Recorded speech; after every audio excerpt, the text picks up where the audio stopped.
읽은 말씀 중심에서 여호와께서 행하신다라는 제목으로 우리 하나님 말씀 상고하겠습니다. 제가 어린 시절에 어머니를 따라다니면서 교회 다닐 때 시절의 얘기입니다. 오랜 얘기지만 어린 시절에 들었던 얘기라도 하도 감동이 돼서 잊어버리지 못했던 그런 얘기가 생각이 나서 한마디 하고 그 부흥 강사님이 만들어낸 얘기인지 있었던 얘기 중에 조금 살을 붙여서 한 얘기인지는 모르겠어요.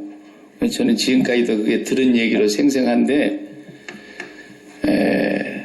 홀어머니가 남편을 이제 일찍 여의신 분이고 자녀들을 키우면서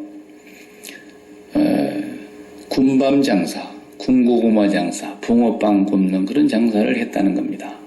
그래서 자녀들을 뒷바라지를 해서 대학교를 다 마치고 공부를 다 가르쳤다는 거예요. 근데 그 아들 하나가 참 효자가 있었다는 거죠.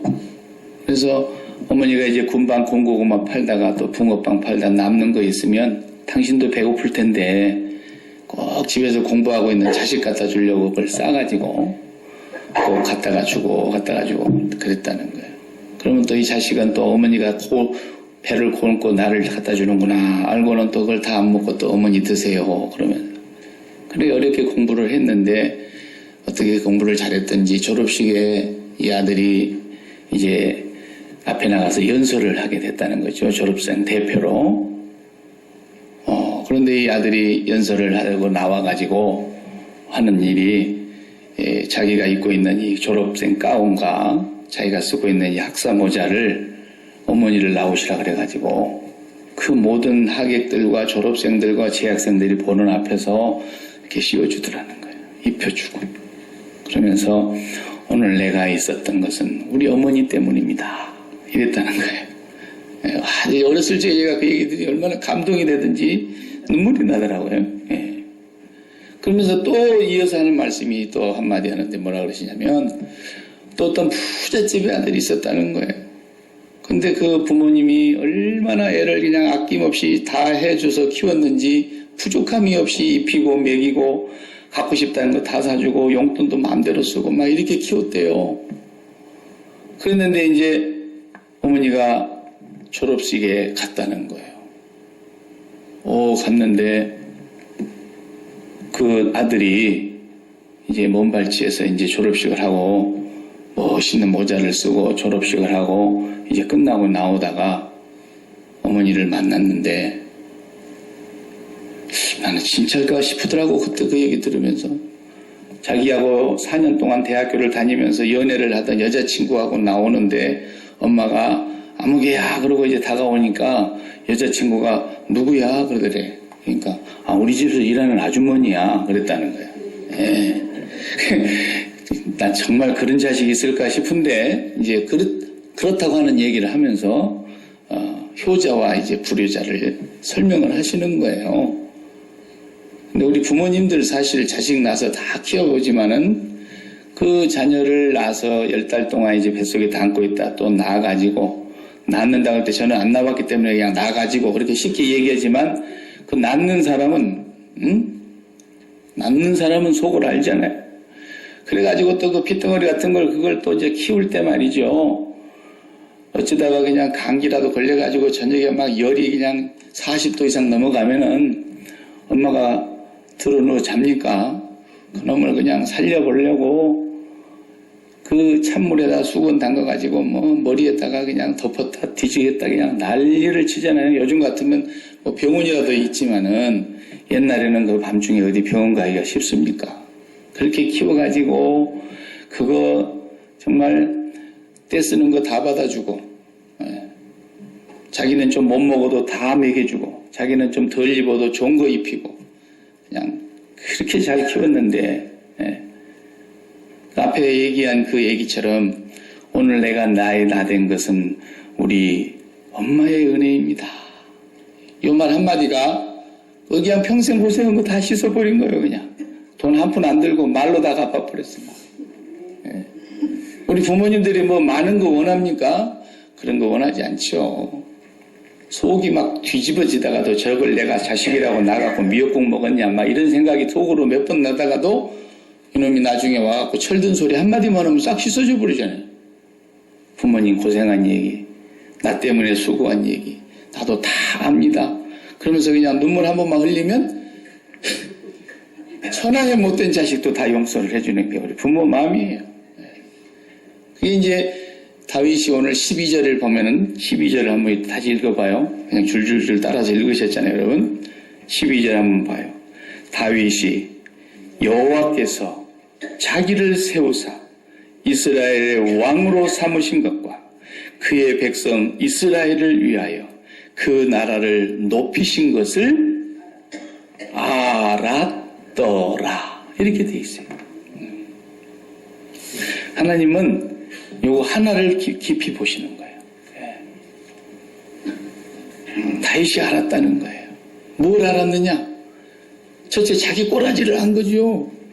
베들레헴에서 태어난 이세의 아들로 막내 아들인데 나는 임금 재질도 없고 임금 될 꿈도 안 꾸었고 사무엘 선지자가 왔을 때 그 같이 들어갔습니까? 들어가도 못했어요. 그냥 냄새나는 양들이나 돌보고 있었죠.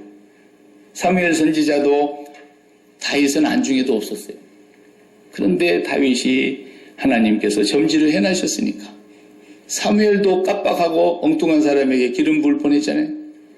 그렇게 세워져서 왕으로 세웠어요. 근데 그때가 20살쯤 됐습니다. 20살 채 안 됐어요. 그리고 기름 부어 놨더니 사울 왕이 질투해가지고 이걸 죽이려고 하던 세월이 우리가 앞에서 사무엘 상에서 10년 동안 쫓아다닌 걸 봤잖아요. 참 죽을 고비 많이 넘겼습니다. 하다 안 돼서 자기가 최고로 원수로 여기는 블레셋 땅에 망명을 가버렸어요. 아기스 왕 앞에 가서 아예 굴복을 하고 빌어먹고 살았어요. 그러던 세월을 살았던 사람입니다.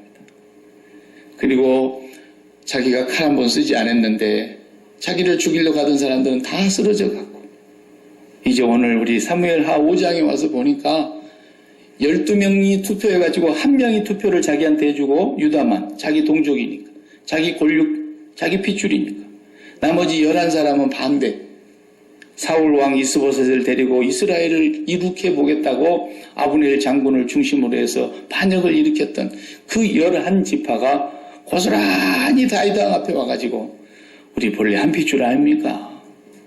우리 용서해 주시고 받아주시기 바랍니다. 그러면서 저 발로 다 걸어 들어왔어요.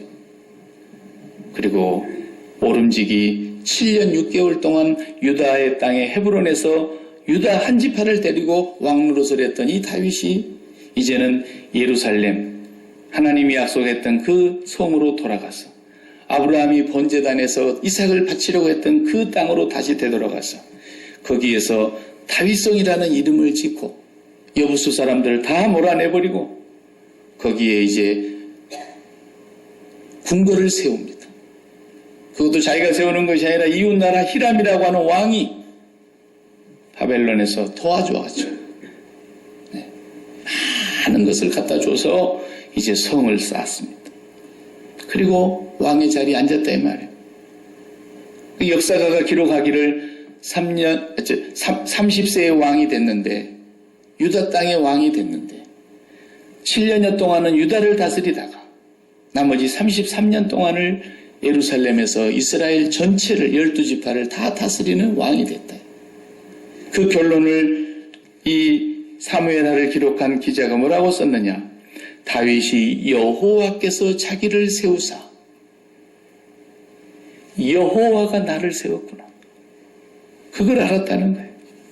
이스라엘을 왕으로 이스라엘의 왕으로 삼으신 것과 그의 백성 이스라엘을 위해서 그의 나라를 높여주셨다는 것을 다윗이 알았더라. 네. 자식이 부모 마음만 알아줘도 그냥 모든 시름이 다 녹는 것 같잖아요. 네. 다는 몰라줘도 반의 반만 알아줘도 다행이잖아요. 그것도 돌아가신 뒤에 말고 살아실제, 예? 어버이 살아실제 그랬잖아요. 그러니까 살아계실 때 부모 마음을 반의 반만 알아줘도 그 효자입니다. 효녀입니다. 하물며 우리가 살아있는 도 여호와께서 행하신 일을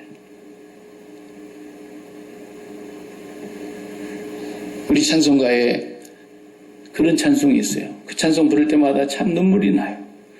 나 이제 생명 있음은 주님의 은혜요. 저 사망 권세 이기니 내 기쁨 넘치네. 그 찬양을 부르면 그렇게 감격스러워요. 네? 나 이제 생명이 있음은 오직 주님의 은혜입니다. 이렇게 찬양을 하는 거죠. 다윗이 살아온 세월, 우리는 사무엘상을 통해서 보았고 지금 사무엘하에 들어와서 5장에 이제 들어왔는데 다윗의 생애를 보면은 참 정말 어려운 시절을 겪었다. 앞으로 이제 다윗이 이스라엘 왕이 되어서 남은 세월 33년을 어떻게 다스렸는가를 우리가 계속 보게 될 건데 이 직전까지 바로 오늘까지 다윗의 삶을 우리가 간단히 요약을 해보면 10년은 도망다니는 삶이었어요. 참 진짜 사울을 죽일 수도 있었던 기회가 2번 있었잖아요. 안 죽였어요. 황무지로 쫓겨가고 굴로 숨고 숲을 속에 들어가 있고 어디 피할 길이 없어서 마지막은 망명을 해서 그렇게 자기가 싫어하는 원수 블레셋, 이제 5장의 후반부에 보면은 블레셋을 무찌르고 블레셋을 다 굴복시킵니다. 그렇게 싫어하는 블레셋에 들어가서 거지 행세도 하고 아기스 왕에게 마음이 없는 말을 해가면서 그렇게 빌어먹고 살면서 참 파란만장한 생을 보냈어요. 그런데 그때 하나님이 뭘 가르친 겁니까? 그 도망다니던 시절을 하나님이 가르치시려고 한 것은 한 가지예요. 네가 어디에 있든지 굴에 있을 때 네가 굴에 있는 것이 아니다. 내 손 안에 있다. 사울의 칼날이 너를 잡으러 올 때 그 사망의 음침한 골짜기에 숨어 있을 때 그때 네가 그 골짜기에 있었던 게 아니라 내 손 안에 있었다라는 거죠. 망명에 가 있어서 비참한 삶을 살고 있었을 때에도 하나님의 손 안에 있었다는 거예요. 그걸 계속 깨닫게 해주는 거예요. 그러니까 절호의 기회에 하나님이 건져내시고 살려내시고 도망가기도 하시고 피할 길을 열어주시고 어디에 있든지 이거 왜 훈련받은 건지 이제 아닙니까?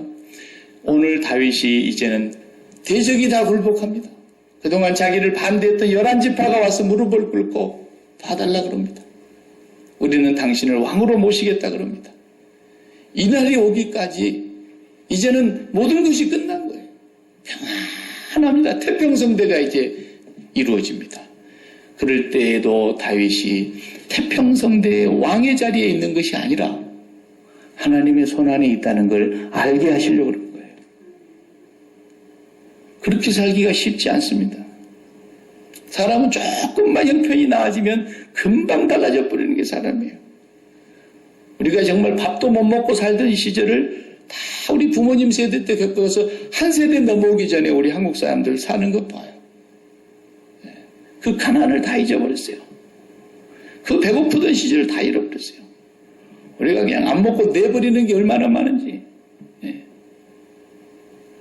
저희 어머니는 그냥 냄새가 나가지고 제발 밥상에 올리지 말았으면 좋겠는데도 그걸 냉장고에 딱 꽂아 넣어놓고 그걸 꼭 꺼내갖고 밥상에 올려놓고 드셔요. 먹을 게 없어서 그런 것도 아닌데.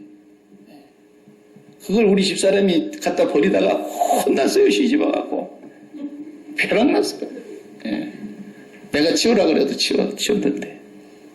그러니까 그러던 시절이 있었는데 우리가 그 가난했던 시절을 금방 잊어버리잖아요. 사람은 조금만 형편이 바뀌어지면 금방 돌변하는 게 사람입니다. 다윗은 그렇게 도망다니면서 비참한 삶을 하나님이 그냥 보고 계시는 거예요. 허락하시는 거예요. 오늘에 와서 안 거죠. 나는 어디에 있어도 하나님의 손안에 있다. 하나님이 나를 세워서 오늘 여기까지 온 거다. 하나님께서 나를 높이셨다. 하나님께서 나를 오늘 여기까지 이끄셨고 존귀한 자리에 앉게 하셨다. 거름무더기 같은 곳에서 살던 나를 이렇게 존귀한 자리에 앉게 해주셨다. 잊지를 않는 거죠. 잊지를 않는 거. 이거 참 쉽지 않습니다. 지난주에도 우리가 봤지만 다윗은 유다 한 지파를 데리고 왕 노릇을 하고 있는 기가 막힌 노릇이, 내가 이러려고 10년 동안 쫓겨다니면서 이렇게 힘든 세월을 살았던가 그런 마음도 들지 않았겠습니까? 사람이 왕이 됐는데 말이죠. 11지파가 딴 데 가가지고 딴 살림을 차리고 딴 나라를 만들어가지고 자기에게 오지를 않는 거예요. 뻔히 알면서도 안 와요. 사울의 군대장관 아브넬도 여호와께서 다윗에게 나라를 줬다는 걸 알고 있으면서도 안 오고, 이스보셋도 뻔히 알면서도 자기가 왕인 채 행세라고, 이스라엘 11지파가 다 오늘 와서 고백하기를 여호와께서 당신이 이스라엘의 목자가 되리라고 하셨을 때에 그분은 바로 당신을 두고 한 말인 줄 우리가 압니다. 그러잖아요. 알면서도 버티고 있었던 거죠. 그러던 시절에 유다 한 지파를 다스리고 있으면서도 이 다윗은 유다의 왕이 아니었어요. 유다의 편이 아니었어요. 언제나 하나님 편에 서 있었어요. 나는 하나님이 보내서 여기 앉아 있는 것이다. 한 지파라도 다스리라고 하나님이 여기에 세워주신 것이다. 하나님이 나를 보내신 엠베세더로서, 대사로서 항상 본국, 본사를 기억하고 하나님 편에서 일했다는 거예요. 하나님 편에 서는 거예요. 자식 편에 서면 안 돼요. 자식이 아무리 소중해도 자식 편에 서는 것이 아니에요. 우리는 자식에게 보냄을 받은 거예요. 하나님의 편에서 일하라고. 가정에도 하나님의 편에서 내 가정을 돌보라고 하나님이 보낸 거예요. 일터로 가도 하나님이 보내신 거예요. 하나님이 모든 기업을 주신 거예요. 그 기업을 감당할 수 있도록 건강도 주신 것이고, 그걸 감당할 수 있는 힘을 주신 것이고, 하나님께서 이 모든 것을 돌보아 주셨다는 것을 다윗은 그런 걸 알았다는 거예요. 알았다는 거예요. 얼마나 훌륭한 분인지 몰라요. 인생은 내가 풀어가는 것이 아니에요. 인생은 내가 매듭을 푸는 것이 아니에요. 그건 하나님이 없는 사람들이, 인생은 자기가 주인인 사람이 자기가 인생을 푸는 줄 알지만, 하나님이 자녀가 된 사람들, 하나님을 바라보고 사는 사람들은 나의 인생을 하나님이 풀어주시는 거예요. 하나님이 풀어가시는 거예요. 나는 그냥 누리는 겁니다. 내가 매듭을 푸는 게 아닙니다. 절대로. 착각하지 마세요. 내가 아무리 잘해도 하나님이 풀어주지 않으시면 안 됩니다. 다윗은 그것을 철저하게 깨달았던 사람입니다. 그것이 10년 동안 도망다니던 그 고통스러운 세월 속에서 하나님이 그를 유익하게 하시려고, 마침내 복을 주시려고 그렇게 하신 거예요. 하나님 사랑하는 백성을 언제나 그렇게 인도하시는 거예요. 그래서 믿음이 자라면 자랄수록 나에게 어려움이 오는 것이, 이것이 환난이 오는 것이, 곤란을 당당하는 것이 결국 나에게 유익을 가져다 준다는 걸 알기 때문에 환난이 와도 하나님의 사랑의 손길이라고 느껴지는 거예요. 이게 믿음이 자란 사람의 특징이죠. 사도 바울이 하나님 앞에서 고백하지 않습니다. 내가 다른 사도들보다 사실 더 많이 수고한 것을 내가 압니다. 그랬어요. 그러나 내가 아니요 나와 함께 하신 하나님의 은혜였습니다. 그랬어요. 갈라디아서를 쓰면서 1장 1절에서 뭐라고 말합니까? 사람들이 세워준 것도 아닙니다. 사람들이 맡겨준 것도 아닙니다. 오직 예수 그리스도께서 맡겨주시고 그를 죽은 자 가운데서 살리시니가 나를 불러 사도로 세우신 나 바울은, 이렇게 말했어요. 하나님이 세우셨다는 거예요. 하나님이 지금까지 나를 인도하셨다는 거예요. 자기가 자기의 인생을 한 번도 그 이후로는 자기가 풀려고 하질 않았어요. 길이 막히면 자기가 풀려고 하질 않았어요. 그냥 놔두고 떠났어요. 길을 하나님이 막으시면 다른 길을 하나님께서 주실 때까지 기다렸어요. 사도 바울은 철저하게 모태로부터 나를 택정하시니가 나를 사도로 부르셔서 이방인을 향하여 보내시려고 그렇게 하셨구나. 그는 늘 고백하면서 나의 나 된 것은 하나님의 은혜입니다. 늘 그렇게 고백하면서 살았던 삶이 사도 바울의 삶이에요. 하나님께서 저와 여러분 지금까지 여기 오는 모든 길, 아직도 안 풀린 것이 있을 수 있고 지나온 세월 동안에 하나님이 다 풀어주셔서 되는 것입니다. 그 은혜를 잊지 말으셔야 됩니다. 다윗이 이제 유다의 왕에서 이스라엘 왕으로 모름지기 한 나라의 온전한 왕이 되었습니다. 오늘 그가 고백하는 내용을 다시 한번 읽어보면은 10절의 말씀을 보겠습니다. 만군의 하나님 여호와께서 함께 계시니 다윗이 점점 강성하여 가니라. 다윗이 잘나서 강성해진 게 아니라는 거예요. 만군의 하나님 여호와께서 함께 계시니. 12절도 다 같이 보시면 다윗이 여호와께서 자기를 세우사 이스라엘 왕으로 삼으신 것과 그의 백성 이스라엘을 위하여 그 나라를 높이신 것을 알았더라. 다윗이 알았다는 거예요. 엄마 미안합니다. 아버지 죄송합니다. 제가 한 번도 기쁜 소식을 못 전해드리고 한 번도 내가 잘난 자식이 못 돼서 부모님을 행복하게 해드리지 못했는데 그래도 나는 이것은 압니다. 그러면서 부모님의 그 수고한 것과 자기를 위해서 희생한 것과 자기를 위해서 눈물을 흘린 것과 자기를 위해서 그 고난의 길을 참고 기다려 주신 것, 그것을 알아줘도 얼마나 우리가 가슴이 풍성한데 우리 하나님께서 저와 여러분을 보실 때 하나님이 우리가 그걸 알아주시면 얼마나 기뻐하시겠냐는 거예요. 예. 저도 말씀을 준비하면서 제 살아온 삶을 지난 한 주일 동안 기도하면서 또 되새겨봤어요. 하나님이 불러서 이 길을 시작한 지가 37년째인데 그동안에 내가 태어나서 자란 교회로부터 시작해보니까 오늘 야키마 소망교회까지 11번째 교회예요.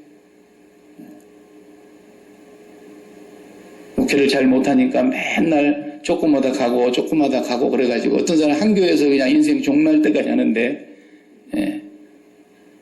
그런데 그래도 살아온 세월을 가만히 보니까 저도 막둥이 아들 다윗처럼 막둥이거든요. 그래도 한 번도 누구한테 가서 제가 좀 목회를 하려고 그러니까 어디 교회 하나 소개해 주시기 바랍니다. 그러보지는 않았어요. 여지껏. 야키마 올 때까지도 그랬네요. 네. 야키마는 오려고 생각도 안 했으니까. 처음부터. 그래도 한 번도 또 하나님은 저를 놀게도 안 하셔요. 네. 딴 일도 하게 안 하시고 목회만 하게 하세요. 그래서 저는 목회에는 딴 것을 할 줄을 모르는데 사람들이 나보고 뭘 잘한다 그러니까 내가 진짜 잘하는 줄 어느 날 착각이 들더라고요. 네. 나는 집 질 줄 몰라요. 홍 집사님이 계시니까 그래도 아는 사람이 시키면 나는 시키는 대로는 할 줄 아니까. 네. 그래서 그것도 하나님의 은혜로 하게 된 거 아니겠습니까? 네. 모든 것이 하나님의 은혜였더라고요. 너무너무 감사하고 입이 1000만 개라도 감사할 것밖에 없는 것이 우리 인생이더라는 거예요. 다윗은 그걸 알았다는 것입니다. 사람이 얼마나 이것이 어려우면 모세가 말이죠. 40년 동안 광야 생활을 마치고 나서 자기는 못 들어가니까 하나님이 거기서 끝내라 그러니까 이제 후계자 여호수아를 삼으라고 하는 것으로 후계자를 세워놓고 마지막 설교가 신명기 전체의 내용이 마지막 설교예요. 요단강 건너기만 하면 가나안인데 요단강 이쪽 편에서 이제 신명기의 설교 5편을 하는 거예요. 그 설교 가운데 하나를 읽어보면 신명기 8장에서 이렇게 말해요. 8장 11절을 보면은 내가 오늘 내게 명하는 여호와의 명령과 법도와 규례를 지키지 아니하고 내 하나님 여호와를 잊어버리지 않도록 삼갈지어다. 잊어버릴까 봐서. 12절에 네가 먹어서 배부르고 아름다운 집을 짓고 거주하게 되며 또 내 소와 양이 번성하며 내 은, 금이 증식되며 내 소유가 다 풍부하게 될 때에 8장 14절 한번 찾으신 분 다 같이 읽어볼까요? 내 마음이 교만하여 내 하나님 여호와를 잊어버릴까 염려하노라. 여호와는 너를 애굽 땅 종되었던 집에서 이끌어내시고 너를 인도하여 그 광대하고 위험한 광야 곧 불뱀과 전갈이 있고 물이 없는 간조한 땅을 지나게 하셨으며 또 너를 위하여 단단한 반석에서 물을 내셨으며 내 조상들도 알지 못하는 만나를 광야에서 내게 먹이셨나니 이는 다 너를 낮추시며 너를 시험하사 마침내 내게 복을 주려 하심이었느니라. 그러나 네가 마음에 이르기를 내 능력과 내 손의 힘으로 내가 이 재물을 얻었다 말할 것이라. 내 하나님 여호와를 기억하라. 그가 내게 재물 얻을 능력을 주셨습니다. 아멘. 네. 잊어버릴까 봐서. 잊어버릴까 봐서. 네. 우리가 사람들에게 은혜를 입어도 잊어버리면 안 됩니다. 사람은 동물과 달라서 우리가 다 다른 것은 못해도 개를 좋아하는 이유는 한 가지예요, 사실. 솔직히 말해서. 개는 두드러 패도 못 알아들고, 개 죽인다 그래도 개는 주인을 따라오고, 내가 아는 어떤 장로님은 한국에서 그걸 어떻게 몸보신을 좀 해보려고 가서 그냥 산에 가서 두드러 팼는데 빗 맞이고 이리 맞고 저리 피하고 그러다가 개줄이 끌려져 갖고 다시 돌아갔는데 아이고 이것도 내 뜻대로 안 되는구나. 그리고 도구를 챙겨가지고 집에 딱 문 앞에 들어서서 대문을 여니까 아까 그 개가 코에서 피를 철철 흘리면서 막 달려오는데 아 이제 나는 죽었구나. 그런 생각이 드는데 웬걸 그냥 나한테 와서 달라들면서 꼬리를 치면서 몸으로 비비면서 어디 갔다 이제 오냐고 나 죽을 뻔했다고 그러더라는 거예요. 그래서 이 장로님이 그 다음 주일날 오늘 우리 최 장로님처럼 기도를 하게 대표 기도를 하러 나와가지고 하나님 나는 개만 또 못한 장로입니다. 이랬다잖아요. 실제로 내가 존경하는 목사님을 통해서 직접 들었어요. 개는 절대로 배반하지 않습니다. 주인이 사랑한 만큼 은혜를 기억하는 동물입니다. 그래서 개가 전라북도 오수에 가면은 오수마을에 그 충견비가 세워져 있지 않습니까? 우리 어릴 때 바른생활 도덕책에서 읽어본 얘기. 주인이 술 취해가지고 잠이 들어서 쓰러져 있는데 불이 나서 불이 몰려오니까 개가 그 또랑에 가서 몸을 적셔가지고 그 옆에를 다 적게 해서 불이 주인에게 못 오게 하고 자기는 그 옆에서 기진해서 죽었더라는 거예요. 그래서 주인이 오수나무 그 자기 들고 다니던 지팡이를 거기다 꼽아주고 개를 거기다 묻어놨는데 그 나무가 자라서 오수나무가 되었다나 어쩐다나. 전라북도 가면 오수마을에 큰 충견비가 세워져 있어요. 미국 사람들이 아무리 개 사랑한다 해도 충견비 세우는 나라 봤어요? 속도 없는 사람들이 말이야. 괜히 우리 보고 뭐 먹네 안 먹네 이런 소리 하고 있어요. 네. 여러분 사람도 은혜를 잃어버리면 정말 그거 가치가 없어요. 네. 그래서 개 같은 사람이라는 건 욕이 아니다잖아요. 개만 또 못한 사람이라 그래야 욕이지. 우리 하나님의 은혜를 생각해봐요. 우리가 그 하나님을 알고 그 하나님이 그런 분이라는 걸 알게 하시기 위해서 일어난 사건이 무슨 사건입니까? 십자가 사건이에요. 주님의 십자가 사건, 그 주님을 깊이 묵상하고 바라다 볼 때마다 그 십자가를 내 마음속에 그리워볼 때마다 그 자리가 내 자리다라는 거예요. 그 자리에 달려있는 그 주님의 그 피투성이 되어 있는 모습이 내 모습이라는 거예요. 내가 받아야 할 형벌이고 내가 받아야 할 저주라는 거예요. 그것이 믿음이지 않습니까? 주님의 십자가를 나의 십자가로 동일시 여기는 게 믿음이에요. 내가 저주를 받아야 마땅할 자라는 거예요. 나 이제 생명이 있으면 주님의 은혜입니다. 저 사망 권세 이기니 저 사망 권세 이기니. 다윗은 그걸 알았다는 거예요. 예수님 이전의 사람인데도 나중에 우리가 다윗을 뒤에 가서 또 보면은 그게 나와요. 다윗이 구약시대 인물이지만 실질적으로는 혈통으로 볼 때는 자기보다도 한참 뒤에 1000년 뒤에나 이제 탄생하신 예수님이지만 그 다윗은 믿음의 눈으로 예수 그리스도를 내 주님이라고 칭했다 그랬어요. 훌륭한 분이 성령이 역사하셨어요. 정말 다윗이 사람인 거로 그 나머지 33년 이스라엘을 다스리는 동안에 크게 2번 실수한 거 여러분 아시죠? 한 번은 자기의 충신, 자기의 장군 우리아의 아내 밧세바를 취한 것과 그 밧세바를 취해놓고서 결국은 이제 장군을 또 죽이게 만든 것과 그리고 자기가 말년에 가서 그 노망이 들려고 그랬나 왜 그랬나 그 정말 자기의 나라가 얼마나 강한가를 알아보려고 요압 장군에게 군대 숫자를 한번 확인해봐라 그랬어요. 군대 숫자를 계수해봐라. 그러니까 요압이 우리 장군이 요즘 이상하다. 이거 절대로 이거 하나님이 좋아하는 일이 아닌데 왜 이런 일을 시킬까? 다윗이 막 시키랬어요. 인구조사를 했지요. 다윗이 그 일로 인해서 하나님 앞에 큰 매를 맞지 않습니까? 네가 강해가지고 이 나라가 이렇게 강성한 나라가 되고 그 주변의 모든 나라가 다 조공을 바쳤으니까 지금도 다윗의 나라라고 생각하는 거예요. 메시아가 오면 그 나라를 이룰 거라고 생각하는 거예요. 온 세계 이방인들은 다 이스라엘 앞에 무릎을 꿇을 거라고 지금도 유대인들은 그 망령 속에 들어있는 거예요. 그러니까 팔레스틴을 몰아내려고 그러고 지금도 난리를 치는 거 아닙니까? 네. 그런데 다윗은 잊어버리지 않았다는 거예요. 하나님이 나를 세우셨다. 하나님이 나를 강하게 하셨다. 하나님이 나를 존귀하게 했다.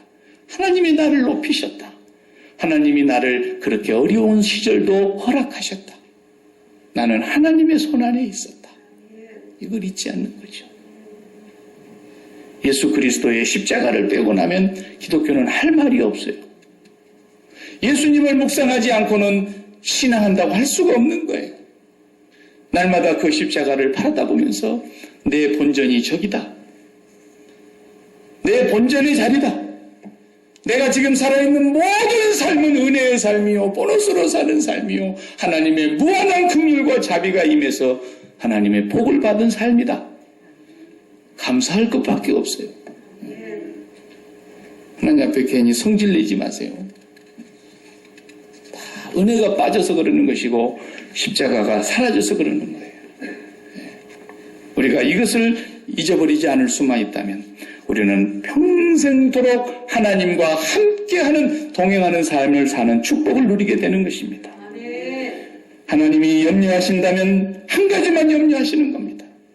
하나님 염려가 있겠습니까마는 하나님이 만약에 염려하신다면 우리가 그분의 은혜를 잊어버릴까 염려하시는 겁니다. 모세가 그걸 당부했던 것입니다. 아브라함은 마태복음 1장 1절을 쓰신 마태가 신약 성경에서 대단원의 시작에서 첫 절에 아브라함과 다윗의 자손 예수 그리스도의 족보다. 그렇게 하고 많은 인물이 이 땅에 왔다 갔는데 하나님의 족보 안에 아브라함과 다윗의 자손 예수 그리스도의 족보라 이렇게 썼어요. 아브라함은 믿음의 원형을 보여준 사람입니다. 그 어떤 것도 자기 마음속에 사랑하는 것을 담지 않고 하나님 한 분만을 담는 하나님 한 분에게 심장을 다 드린 이삭이라도 하나님의 심장을 빼앗으려고 하면 이삭이라도 뱀채물로 바쳐버리려고 했던 아내도 바쳐버리려고 했던 그리고 자기에게 준 동서남북의 가장 기름진 땅을 다 조카에게 줘버리고 그는 오직 하나님 한 분만을 바라보면서 갔던 믿음의 원형 심장을 하나님께만 둔 믿음의 원조, 조상입니다. 그리고 그 믿음의 원형을 그대로 살아낸 사람이 다윗입니다. 아브라함과 다윗의 자손 예수 그리스도의 족보라고 성경은 명하고 있습니다. 저와 여러분들이 또 이 한 주간을 살아가고 앞으로 살아가시면서 우리의 남은 생에는 여호와께서 집을 세우지 아니하시면 세우는 자의 수고가 헛되고 여호와께서 성을 지키지 아니하시면 파수꾼의 경성함이 허사고 여호와께서 함께해 주시 아니하시면 아침 일찍 일어나 저녁 늦게 누우며 수고의 떡을 먹음이 헛되고 여호와께서 함께하지 아니하시면 우리는 아무것도 아니라는 사실을 매일매일 고백하면서 하루하루를 살아가시는 저와 여러분 되시기를 축복합니다. 기도하십시다. 하나님 감사합니다.